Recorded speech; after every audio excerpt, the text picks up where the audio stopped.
parts, water filters, a fresh batch of soil nutrients, and the pilot was a young Vantahl officer she hadn't met before, silver-skinned, slight, with the twin ridges along his collarbone that every Vantahl carried, the resonance nodes that kept them tied into the skein no matter where in the fleet they served. His nodes glowed a soft, constant gold. Hers, of course, had none. She didn't need them. He looked at her the way most of them did, not unkindly, exactly, but the way you might look at someone who had chosen to live in a cave. Careful. A little sorry for her. "You're the human who watches the hush," he said, in the careful, over-precise way Vantahl spoke Earth standard, like they were handling something breakable. "That's me. Mara." "Sarel," he said. "How do you—" He stopped himself, then tried again, more gently. "I don't mean to be rude. You want to know how I do it alone?" "Yes." Mara shrugged and hefted a crate of filters onto her shoulder. "Same way anybody does anything alone. One day at a time. You get used to your own voice." Sarel's nodes flickered, just slightly, at the words "your own voice," the way a person's face might flicker at hearing about surgery without anesthetic. He didn't say anything else about it. He didn't need to. She'd seen that flicker before, on every Vantahl who'd ever stood in her airlock. To them, a mind without the skein wasn't independence. It was a wound that never closed. She almost told him about the ripple. She decided against it. Control had already filed it under sensor drift, and repeating herself to a supply pilot wouldn't change that. She should have told him anyway. She would think about that, later, more than once. To understand why a species that had crossed 400 worlds still needed a lone human to watch an empty patch of space, you had to understand the skein. The Vantahl were not one mind. They were 400 billion minds, threaded together by a biological network no human science had ever managed to replicate, carried in the twin resonance nodes at every Vantahl's collarbone from the moment they were born. Through it, a Vantahl always knew, faintly, that others existed. Not their thoughts, not their secrets, just their presence, like warmth from a room you couldn't see into. A constant hum of "we are here." It made them extraordinary in ways humans were still cataloguing. Vantahl crews could coordinate a fleet maneuver without a single spoken order. Vantahl surgeons operated in perfect four-hand synchrony across separate rooms. Vantahl children never once, in the history of the species, experienced the particular terror of being lost and alone, because the hum was always there, telling them, someone is coming. It also meant that total isolation, the kind humans experienced routinely, a long solo flight, a winter posting, a bad week, was, for a Vantahl, something close to a medical emergency. Cut from the skein for more than a few hours, most Vantahl began to panic. Cut from it for days, they lost the ability to reason clearly. There were case studies. There were words in their language for the specific stages of what they called the graying, the slow fade of a mind trying to function without the hum it had never once lived without. There was no word in Vantahl for loneliness as a choice, only as a diagnosis. So when the fleet needed someone to sit for months at the edge of a dead zone that swallowed the skein whole, the one place in known space where the hum simply stopped, they could not ask their own people to do it. Not without ending careers, minds, sometimes lives. They asked humans instead. Humans, whose mind had never once been threaded to anything but themselves, and who had spent 100,000 years on a cold, quiet planet learning to survive winters, deserts, submarines, prison cells, and each other's long absences, without ever once dying of it. It was, from the Vantahl point of view, the perfect use for an inferior species. Give the unbearable job to the ones too simple to know it was unbearable. Fleet Commander Elon Reth had said almost exactly that, once, in a briefing Mara had not been meant to overhear on an open channel 2 rotations ago. They don't feel the absence the way we do. It costs them nothing. He had not meant it as an insult. He had meant it as a fact, the way you might say a machine doesn't feel the cold.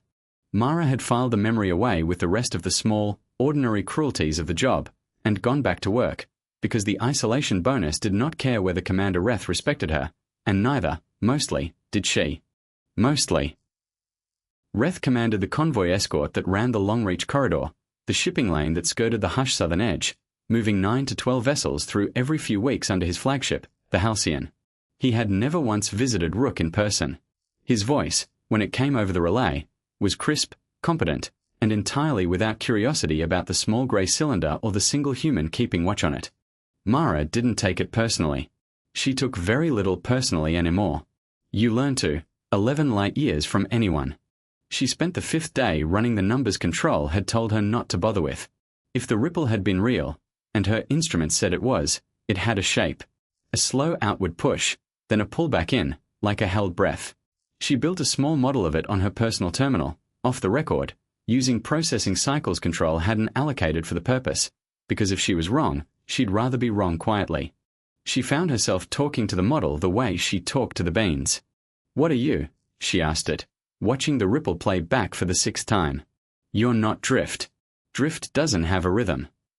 The model didn't answer, of course, but she saved it and started a second file, one control hadn't asked for and wouldn't have wanted, a log of every ripple, however small, that came off the edge of the hush from that day forward. 11 days until Diego's birthday. She circled the date on her wall calendar, an old paper one she'd brought from Earth because screens felt too easy to lose track of, and went back to watching the dark.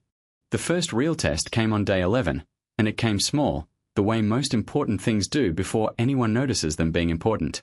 A short-range Vantahl scout, the Asta, was running a routine sweep along the hush's inner boundary, close enough to skim the edge of where the skein signal thinned but never fully vanished. It was standard procedure. Sarel was aboard, on his second real posting since the supply run, and he was the one who called Rook, voice too fast, when something went wrong. "Post Rook, this is Asta. We have a coolant relay fault, cascading, I can't. A burst of static ate half the sentence. I can't reach the ship's gain node from engineering. The walls are shielded down here. I'm alone, and the panel's giving me 3 different failure codes and I don't." His voice cracked on the last word in a way that had nothing to do with the static. Mara had never heard a Vantahl sound like that. Not from an equipment fault. Equipment faults were routine. She'd talked pilots through worse over cargo runs without anyone raising their voice. But Sarel wasn't panicking about the coolant relay. He was panicking about being 3 decks down, alone, with the ship's internal shielding cutting the skein signal to almost nothing, and no other mind in reach. She recognized the sound, distantly. It was the sound of someone drowning who had never learned to float. "Sarel, it's Mara. I've got you. Look at the panel. Don't read me the codes yet. Just breathe first, 1 breath. I'm not going anywhere." "I can't. The hum's almost gone down here. I can't think straight. I need to get back topside." "No. If that relay's cascading and you leave it, it takes the whole coolant loop with it, and then you've got a real problem. You can do this without the hum. I promise you, you can. You've got hands, you've got eyes, and you've got me on the line. That's enough. That's always been enough." There was a long pause. Mara counted it, 4 seconds, 5, and did not fill it, because she'd learned a long time ago on a rig in the Beaufort Sea that sometimes the kindest thing you could do for a panicking person was let them hear their own silence and survive it. "Okay," Sarel said, quieter. "Okay. Code 1 is a pressure fault. Code 2. 1 at a time. Pressure fault first. Where's the manual bleed valve?" She walked him through it the way she'd walk a rookie through anything. Small steps, concrete verbs, nothing abstract. Turn. Check. Wait. Now the next one. It took 11 minutes. It should have taken 3, if he'd had the skein to lean on, but he didn't, and 11 minutes with a working coolant loop beat 3 seconds with a failed one. When it was done, Sarel sat down hard on the deck plating. She could hear the clang of it through the comm, and laughed, shaky and real. "You did that with no one else in your head," he said. "The entire time." "Every time," Mara said. "That's the job." There was a silence after that. Not the panic kind, the other kind. She thought she heard, faintly, something like or in it, though she wasn't sure Vantahl voices carried or the same way human ones did. Commander Reth reviewed the incident report 2 days later, on the record, and his note back to control was 3 lines long. Fault resolved. Post-Rook talked Officer Sarel through manual procedure absent skein contact. Recommend commendation for Officer Sarel's composure. He did not mention Mara's name. She read it, alone, in the quiet grey room, and felt something small and old flare up in her chest before she pushed it back down. It wasn't about being thanked. She told herself that. She had a boy back home and a bonus to earn and a job that didn't need Elon Rether's approval to matter. She almost believed it. Sarel came back to Rook 11 days later, this time not on a supply run but on his own recognizance, using a shuttle he technically wasn't cleared to take out alone, a fact he admitted to Mara the moment he stepped off it, half sheepish, half proud, like a teenager who'd borrowed the car. "I wanted to say it properly," he said. "Not through a relay. You could have just sent a message." "I know." He looked at his hands. "I wanted to see how you live. Everyone talks about this place like it's a grave. I wanted to see it." She showed him around, which took about 4 minutes, because Rook was not a large place. The bean garden made him laugh, genuinely, the first unguarded sound she'd heard from him. The sensor room made him quiet. "You watch it every day," he said, looking at the hush readout, the slow blue pulse. "For months. That's the job. Doesn't it?" He stopped, the same way he had the first time they'd met. She waited him out this time, and eventually he found the rest of the sentence. "Doesn't the quiet hurt?" Mara thought about how to answer that honestly, because he'd earned honesty, not comfort. "It used to," she said. "First rotation, maybe the first 6 weeks. You get used to your own thoughts being the only ones in the room, and at first that's terrifying, because you keep waiting for someone else to show up and they don't. But then you figure out something. The quiet isn't empty. It's just quiet. You fill it yourself. You talk to the beans. You write to your kid even when you can't send it yet. You get to know yourself a lot better than you wanted to, honestly, and most of what you find isn't so bad." Sarel's nodes pulsed slowly while she talked, a rhythm she'd come to recognize as him thinking hard about something. "My bonded partner," he said finally. "Her name was Pyrrha. We were paired since we were 9. 2 years ago her transport got knocked off course near a system with heavy interference. Nothing like the hush, just bad weather, 3 days of thin signal. Not even fully cut. Just thin." He stopped again, and this time Mara didn't push. She didn't come back the same. "It's called the grain. It doesn't always reverse." "I'm sorry, Sal." "That's why they think this post is a punishment. For your species, I mean. They think you're being sent somewhere to suffer, because that's what it would be for us. They don't understand that you're not suffering here. You're just alone. And you know how to be alone without breaking." Mara didn't have a clean answer for that, so she didn't try to give one. She made him tea from her dwindling stock of real earth leaves instead, and they sat in the small mess module and didn't talk about the skein for a while, which felt, to both of them, like its own kind of gift. Before he left, she showed him the second file. The one Control hadn't asked for. "I've logged 14 ripples since the first one," she said, pulling up the pattern on her screen. "They're getting closer together. Everyone's slightly bigger than the last. I flagged the first to Control and they called it sensor drift. I haven't sent the rest." Sarel studied the graph for a long moment, his nodes flickering faster now, in a pattern she didn't recognize. "That's not drift," he said quietly. "That looks like a build-up." "To what?" "I don't know. Nobody's ever measured the inside of the hush before. Nobody's ever needed to. Somebody should tell Ref."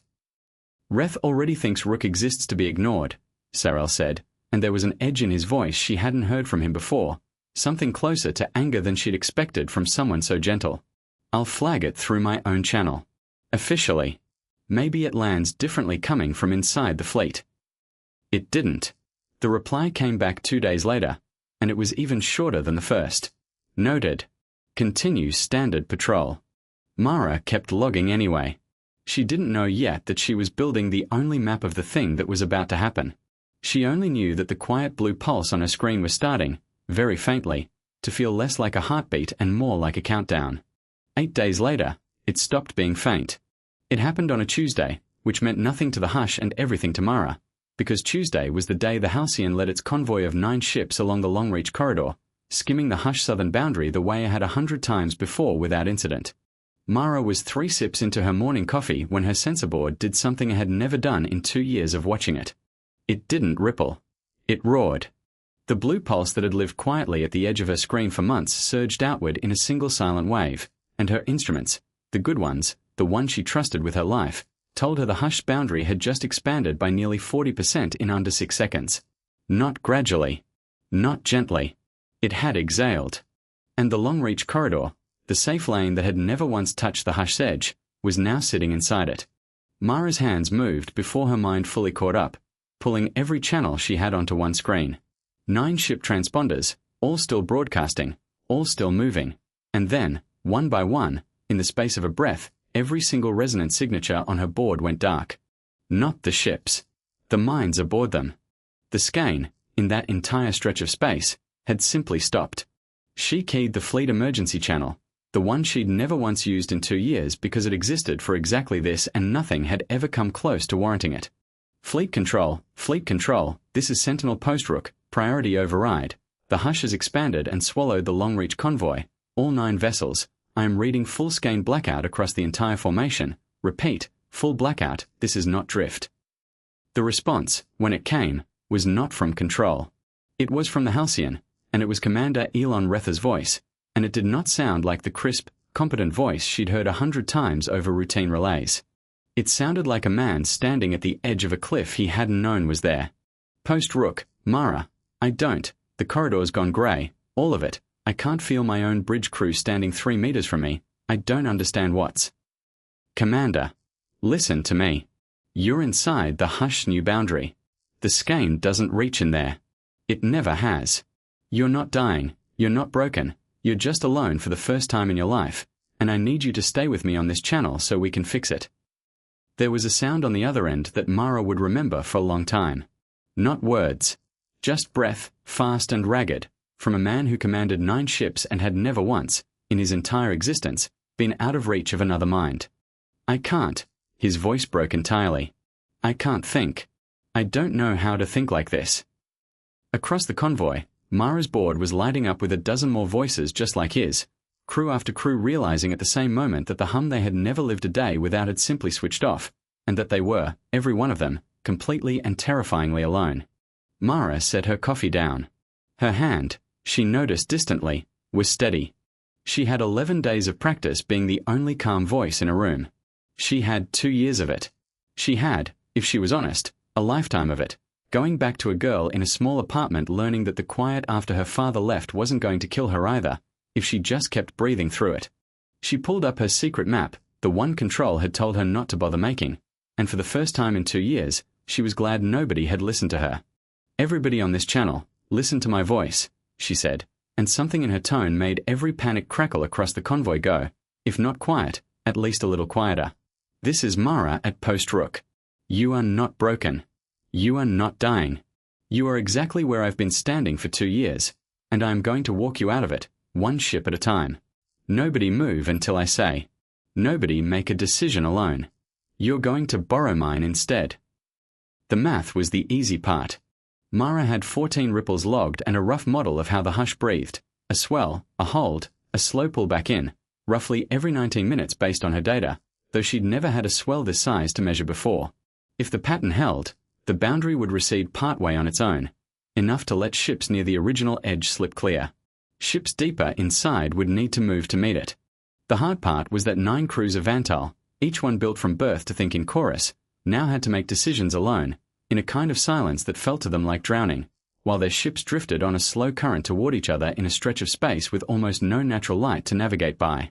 Mara split her attention across 9 channels the way she'd once split her attention across 9 gauges on a rig deck in a storm, not evenly, but by what screamed loudest. Ren, report your position. A young voice, thin with fear. Ren, I need numbers, not feelings, give me numbers. Asta, that's you, Sowell, I know you're there, talk your captain through the manual thruster sequence, you did this once already, you can do it again. Halcyon, Commander, your crew is looking to you and you're going grey on me. I need 3 words from you, just 3, tell me you're still in the chair. A long pause. Then, rough, still in the chair. Good. Now give your helmsman a heading. Doesn't have to be perfect.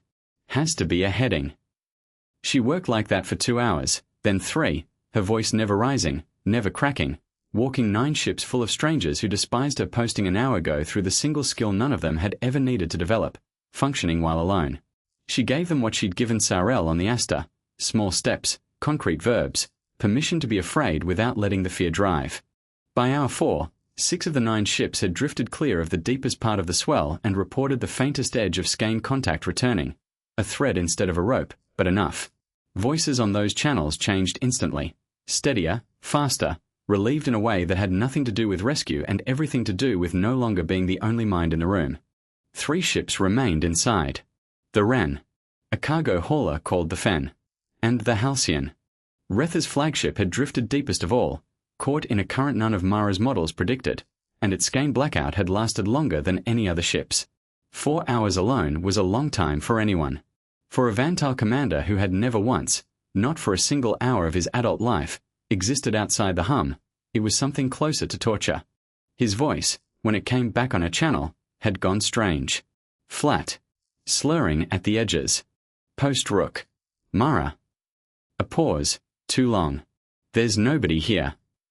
Your crew's still with you, Commander. I can see their positions. They're not. I can't feel them. I keep reaching and there's nothing there, and I don't know how you people live like this, how you get up every day and go into that quiet on purpose. I don't understand how you're not screaming. Mara's own screen, in the corner she rarely let herself look at, chimed softly. A queued transmission, 9 days old, finally clearing through the bandwidth backlog at the worst and most perfect possible moment. Diego's birthday message, sent 9 days early because he couldn't wait, held in the queue this whole time behind emergency traffic she hadn't known was coming. She almost didn't open it. She had 8 crews to manage and a commander coming apart on Channel 4. Then she thought about what Sarel had told her, sitting in her mess module drinking tea. They think you're being sent somewhere to suffer. And she thought about the sound of a man screaming into silence he had no tools to survive, and she made a decision that wasn't in any protocol she'd ever been trained on. She opened the file, and she put it out on the general emergency channel, all 9 ships at once. It was 11 seconds of a boy's voice, recorded in a kitchen on Earth, a little too close to the microphone, a little too excited. Mum. I know you can't call back yet, but I wanted you to have this before my birthday because I can't wait. I never can. Grandma says I get that from you. I drew you a spaceship. It's got 6 engines because I figured more is better, right? I miss you. I'm okay. Call me when you can. I love you. Then silence, and then Mara's own voice, live, steady, cutting back into the channel before the silence could turn cold again. That's my son, she said. He's 10 years old today. He's 11 light years away, and I haven't been able to call him back in over a year, because the bandwidth on this post goes to keeping ships like yours moving. I've been alone here for 331 days, and every single one of them, some part of me has missed him so much it felt like a physical weight. That never goes away. That's not what I'm telling you. I'm telling you that the weight doesn't have to stop you from doing the next thing in front of you. You carry it and you work anyway. That's the whole trick. There isn't a bigger one. 9 channels. Nobody spoke for a moment. Then Retha's voice, quieter than she'd ever heard it, not flat anymore. Present. Say that again. About carrying it. You carry it and you work anyway, Commander. Give your helmsman a heading. Doesn't have to be perfect. A long breath on the other end. And then, ragged but real. Heading 214. Bring us about, slow burn, hold formation on the Fen. It wasn't magic. It didn't fix 4 hours of isolation in a single moment, any more than 11 seconds of a boy's voice had ever once fixed 331 days of Mara's own quiet. But it gave 9 crews of frightened, brilliant, badly overmatched Vantahl something to hold that wasn't the hum, and wasn't nothing, either. A voice. A fact. Somebody else had survived exactly this and kept working. The Fen cleared the swell's edge at the 2-hour-40 mark, its gained contact returning in a rush that Mara heard as a collective, ragged sob of relief across its crew channel. The Wren followed 9 minutes later. The Halcyon held longest, deepest, and Mara stayed on Retha's line the entire time, not because protocol demanded it, but because she understood, finally and completely, what it cost a mind like his to do what he was doing. At the 3-hour-50 mark, her model's predicted recession began, right on schedule, the hushed boundary drawing back in like a held breath finally released. The Halcyon rode the edge of it out, and Retha's crew reported skein contact returning at 3 hours, 58 minutes. On her board, 9 transponders glowed steady green for the first time in 4 hours.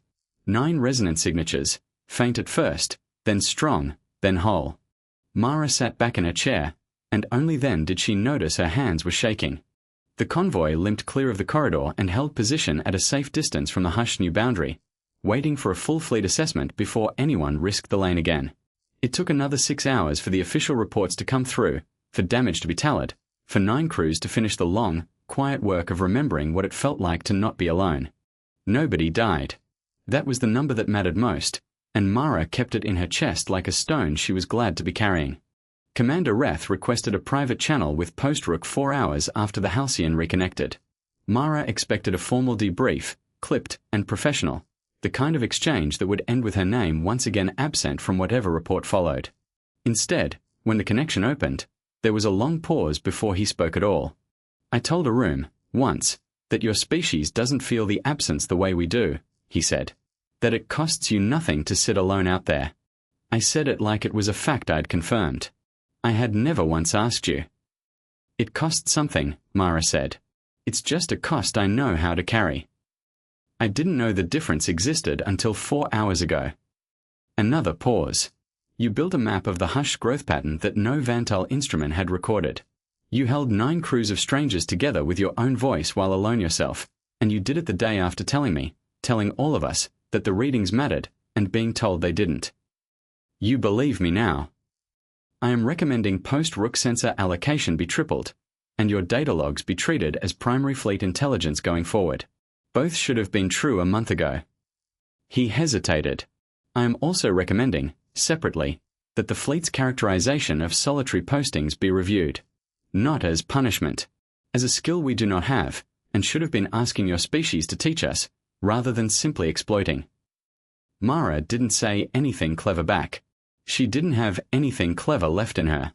She just said, "Thank you, Commander," and meant it plainly, without needing it to mean more than it did. Sarel reached her an hour later on a personal line, his voice thick with something between exhaustion and joy. "You saved the Aster twice now," he said. "And the Halcyon. And 7 other ships. Retha's putting your name on the record this time. All of it." "I noticed you flagged the Ripple data through your own channel first," Mara said, "before any of this happened. If you hadn't, I don't know that anyone would have looked twice at my logs when it mattered." "We looked out for each other," Sarel said. "Isn't that the whole point?" She thought about that for a moment, the small grey room around her, the beans, the paper calendar with its circled date. "Yeah," she said. "I think it might be." In the days that followed, Fleet Control's tone towards Sentinel Post-Rook changed in ways too small to announce and too large to miss. Her sensor allocation tripled, as promised. Her flagged reports stopped landing at the bottom of a queue. A second human, a quiet Nepali radio operator named Anish who'd done 3 tours on a research vessel in Antarctica, arrived to help staff Rook's expanded watch, not a replacement, a partner, the first company Mara had had at the post in over a year. They didn't talk much about the rescue. There wasn't much left to say that the data hadn't already said. But sometimes, running the evening check together, Anish would glance at the old paper calendar on the wall, at the one date still circled in faded marker, and not ask about it, which was its own kind of kindness. The bigger change was harder to name. It showed up in small things. A Vantahl supply pilot who'd once looked at her like she lived in a cave now bringing her real Earth tea without being asked. A young ensign on the Wren sending a message that read only, "Thank you for the heading," 4 words that carried more weight than a medal would have. Retha's formal report, finally filed and finally accurate, closing with a line Mara read 3 times before she believed it. Post-Rook's method should be studied, not merely staffed. The galaxy did not learn to fear humanity, because nothing about what had happened called for fear. Nobody had won a fight. Nobody had proven a species could hurt another one worse than expected. What the Vantahl fleet had learned, slowly and without ceremony, was smaller and, Mara thought, better than that a mind built to survive its own company was not a lesser mind. It was simply a different tool, built by a different kind of winter, and it turned out the universe had more use for that tool than anyone had bothered to imagine. She still didn't know what had caused the hush to swell the way it did. Her model suggested it happened on a cycle, slow and enormous, something closer to a tide than an event, meaning it would very likely happen again, someday, on some other Tuesday, to some other convoy that trusted the lane the way this one once had. That, more than anything, was what the ripple from day one had actually meant. Not a malfunction. Not sensor drift. A signal, if anyone had been listening, that the dark at the edge of the corridor was not empty at all. It was breathing. It always had been. It simply needed someone patient enough, and quiet enough, to notice. Post-Rook wasn't a punishment posting anymore, not officially. There was already talk of a second watch station on the Hush northern edge, and talk, quieter still, of training a small number of Vantahl volunteers, those without bonded partners, those who'd survived a graying and come back change but curious, to spend short rotations alongside the humans who already knew how. Nobody made Mara the face of any of it. She wasn't interested in being a face. She filed her reports, watered her beans, and waited for her bandwidth allowance to reset. 11 days after the rescue, on an evening with nothing urgent on her board, Mara's terminal chimed with a message from fleet control that had nothing to do with sensor data. Post-Rook, priority bandwidth cleared for personal use, effective immediately, standing order from Commander Retha's office. Use as needed. She read it twice.